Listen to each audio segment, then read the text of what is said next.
आपण रायगडावरती पोहोचलो आहोत। आता आपण रायगडाविषयी थोडक्यात माहिती जाणून घेणार आहोत। रायगडावरती पोहोचल्यावर उजव्या बाजूला आई शिरकाई देवीचे मंदिर लागते।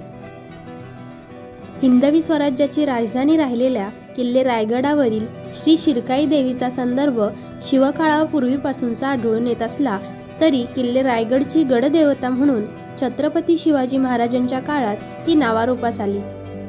रायगडावरील कोणत्याही कार्यक्रमाच्या प्रारंभापूर्वी श्री शिरकाई देवीची विधिवत पूजा आणि गोंधळ घालण्याची प्रथा आजही अबाधित आहे।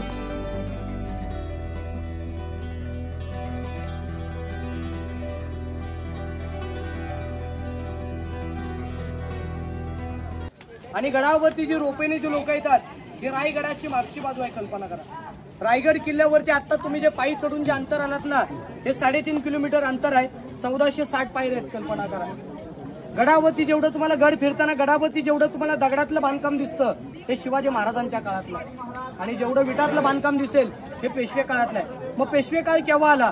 1733 ते 1818 या कालावधी गडावरती पेशव्यांच्या काळात विटा आल्या म्हणून आपल्याला गड फिरताना गडावरती आपल्याला विटबांधकाम आपल्याला पाहायला मिळेल। कल्पना करा, थोडक्यात तुम्हाला सांगतो की या गडाचं पूर्वीचं मूळचं नाव होतं रायरीचा डोंगर। तुम्ही सगळ्यांनी प्रतापगड पाहिलेला असेल की पाहणार असेल तर त्या प्रतापगडाच्या पायथ्याला जावळीचं कोरा आहे। आदिलशाहीचे सरदार चंद्रराव मोरे याच्या ताब्यात पूर्वी हा रायरीचा डोंगर होता। हा जो रायरीचा डोंगर आहे ना हा रायरीचा डोंगर आपल्या महाराजाने 15 मे 1656 ला जावळीच्या मोऱ्यांकडून जिंकून घेतलाय। कल्पना करा, महाराजांनी काय केलं? जावळीच्या मोऱ्याला पत्र लिहिलं। त्या पत्रामध्ये काय लिहिलं होतं? जावळीचे चंद्रराव मोरे तुम्ही आमच्या स्वराज्यामध्ये सामील व्हा, आपण दोघे मिळून हे हिंदवी स्वराज्य स्थापन करू। पण तो चंद्रराव मोरे फार उर्मट होता। तो राजांना काय म्हटला? तुम्ही कसले राजे? तुम्ही स्वतःला राजे समजून घेणारे कोण? तुम्ही केव्हा झालात राजे? राजे याल जावळी तर जाल गवळीत, उदय याचा असेल तर आजच या, तुम्हाला मारण्यासाठी आमच्याकडे शस्त्र सज्ज आहेत। शिवाजी महाराजांनी युद्धाचं चॅलेंज केलं। मग महाराजांनी काय केलं? प्रतापगडाच्या पायथ्याशी 3 महिने आक्रमण केलं आणि त्या आक्रमणामध्ये जो चंद्रवचा भाऊ होता हनुमंतराव मोरे त्याचा वध झाला। तर त्या चंद्रवला वाटलं या युद्धामध्ये आपला वध होणार आहे तर चंद्रराव मोरे प्रतापगडाच्या पायथ्यासून निसटला, रायगडाशी आला आणि महाराजांची शरणी आला। म्हणून मी तुम्हाला सांगतो, तुम्ही जर प्रतापगड जर पाहिलेला असेल तर त्या प्रतापगडाच्या पायथ्याला जेवढी झाडी जेवढी जंगल दिसताना याला जावळीचं खोरं म्हटलं गेलेलं। तज्ञ लोक सांगतात दिवसाही सूर्याची किरण जमिनीवरती पडत नाहीत, एवढं जावळीचं खोरं घनदाट जंगल आहे। तज्ञ लोक सांगतात की अस्वलीच्या केसामध्ये सोडलेली ऊस सापडू शकेल पण जावळीच्या खोऱ्यामध्ये मोकाट सोडलेला हत्ती सापडणार नाही, एवढं घनदाट जंगल आहे। मग महाराजांनी काय केलं? 15 मे 1656 ला महाराजांनी हा रायरीचा जो डोंगर आहे ना हा आपल्या ताब्यात घेतला आणि नंतर हा गड बांधायला चालू केला। कल्पना करा, म्हणजे हा गड बांधायला 14 वर्षे लागली सर। ज्याने हा गड बांधला त्या आर्किटेक्चरचं नाव आहे हिरोजी इंदुलकर। मग गड बांधायला 14 वर्षे लागली। 14 वर्षामध्ये लागणारा हा दगड आणला कुठून? खालून आणणं तर शक्य नाही। ज्यावेळी तुम्ही 1 लिटर पाण्याची बिसलरी हातात घेऊन आलात, डोक्याचा घाम पायापर्यंत गेला ना त्यावेळेस तुम्हाला गडाचं महत्व कळालं। मग तुम्हाला प्रश्न पडला असेल महाराजांनी बांधकामासाठी एवढा दगड आणला कुठून? खालून आणणं शक्य नाही। महाराजांनी काय केलं? येथेच तलाव येथेच टाक्या खोदल्या, त्यातला दगड काढला, तो बांधकामाला वापरला आणि खड्ड्याच्या उतरत्या भागाला बांध घातला। म्हणजे मित्रांनो आपण म्हणतो ना पाणी अडवा आणि पाणी जिरवा, ही स्कीम छत्रपती शिवरायांच्या काळातली। आता फक्त ऐकून माहिती आहे, राबवली जात नाही। कल्पना करा, आणि हा रायगड जो आहे ही शिवाजी महाराजांची दुसरी राजधानी। शिवाजी महाराजांची पहिली राजधानी होती राजगड। राजगड आहे पुण्यामध्ये वेल्हा तालुक्यामध्ये। मग रायगड का केले?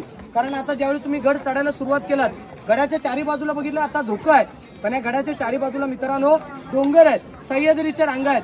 पण कुठचा डोंगर किंवा कुठचा सह्याद्रीचा कडा या किल्ल्याला अटॅच किंवा कनेक्टेड नाही, जॉईंट नाही। या गडाचं वैशिष्ट्य आहे या गडावरून खाली उतरून जाईल फक्त पाणी आणि वरती चढून येईल हवा, याच्यावरती गडाची कोणी येऊ शकत नाही। कारण का या गडाचं जे बांधकाम आहे ना अभेद्य, बेलाक आणि बुलंद आहे। म्हणून महाराजांनी राजधानी म्हणून या गडाची निवड केली।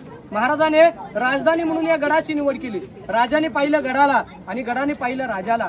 राजाने ज्यावेळेला गडाला पाहिलं, राजे या गडाला बघून आपल्या पंतांना काय म्हणतात की पंत हा गड बहुत चकोट, चौतर पहा गडाचे कडे ताशिल्याप्रमाणे, गाव दीडगाव उंच, पर्जन्यकाली कड्यावरती गवत उगत नाही, आयसे बोलून महाराज बोलिले तख्तास जागा हाच गड खरा करावा। म्हणून महाराजांनी राजधानीच्या दृष्टिकोनातून या गडाची निवड केलेली आहे। कल्पना करा, ज्यावेळी गडाचे तुम्ही येताना पायी चढून आलात जिथे तुम्ही गाडी पार्किंग केलीत ना, गडाचा पायथ्याला चित्त दरवाजा म्हटलं गेलेलं आहे. तर चित्त दरवाज्यानं जर तुम्ही वरती चढलं तर तुम्हाला एक बुरुज दिसला असेल गोलाकार 100 पायथ्याचा खुबलाडा बुरुज, म्हणजे गडाची पूर्वी चौकी असायचे. पण तुम्ही गडावरती पायी येत असताना तुम्हाला दुसरा एक मार्ग दिसलेला असेल, कारण पायऱ्या दिसल्या असतील. तर पूर्वीचा तिथे नाणे दरवाजा आहे, कल्पना करा. म्हणजे शिवाजी महाराजांची जी घोडदळ पायदळ जी घोडी यायची ना, तर तोडून यायचा मार्ग आहे, तिथे नाणे दरवाजे आहे. पण हे सगळं निम्म्यावरती आल्यानंतर तुम्ही गडाला येताना गडाचा मुख्य दरवाजा पाहिलेला असेल तुम्ही सगळ्यांनी. दरवाजा पाहिलात त्यावेळी दरवाजाचा आकार कसा तुम्हाला नागमोडी वळल्यासारखा दिसतो बघा. याला गोमुखी पद्धत म्हटलं गेलेलं आहे. म्हणजे कदाच्या काळात गडावरती शत्रू जर चढून आला, समोरचे बुरुज बघून तो पाठीमागे रिटर्न फिरून जाईल. आणि कदाच्या काळात दरवाजेवरती आक्रमण झालं तर तोफेंचे गोळे बुरुजांवरती आदळतील आणि मेन दरवाजाची एंट्री आहे ना, ते आतमध्ये सुरक्षित राहील. म्हणून त्या महादरवाजाचा आकार जो आहे हा नागमोडी वळणाचा ठेवण्यात आलेला आहे, कल्पना करा.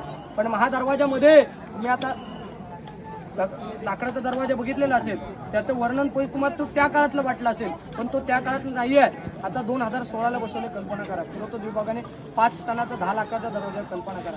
तो त्या काळातला वाटा म्हणून तो त्या पद्धतीमध्ये बनवलं गेलं. दरवाजा काय डायरेक्ट आणून बसवलेलं नाही, त्याचा प्रत्येक पार्ट हा गडावरती आणला. 3 ते 4 दिवस पार्ट आणायला लागले, नंतर तो जॉईन करून बसवलं. पण दरवाजाला वरती तुम्हाला भाल्यासारखी टोकं पाहायला दिसते असतील, कल्पना करा. ही टोकं का लावलीत? कारण पूर्वी जर हत्तीचा वापर केला, हत्तीने जर धडक कदाच्या काळात जर मारली तर तो हत्ती जखमी झाला पाहिजे, म्हणून ती भाड्याची डोकं दरवाजाला लावण्याची कल्पना करा. पण महादरवाजामध्ये जेवढ्या तुम्ही दगडातल्या पायऱ्या बघितल्यात ना, जेवढ्या दगडातल्या पायऱ्या बघितल्यात त्या शिवाजी महाराजांच्या काळातल्या पायऱ्या. म्हणजे कल्पना करा की महाराजांच्या काळात गडावरती दगडातल्या पायऱ्या होत्या, कल्पना करा.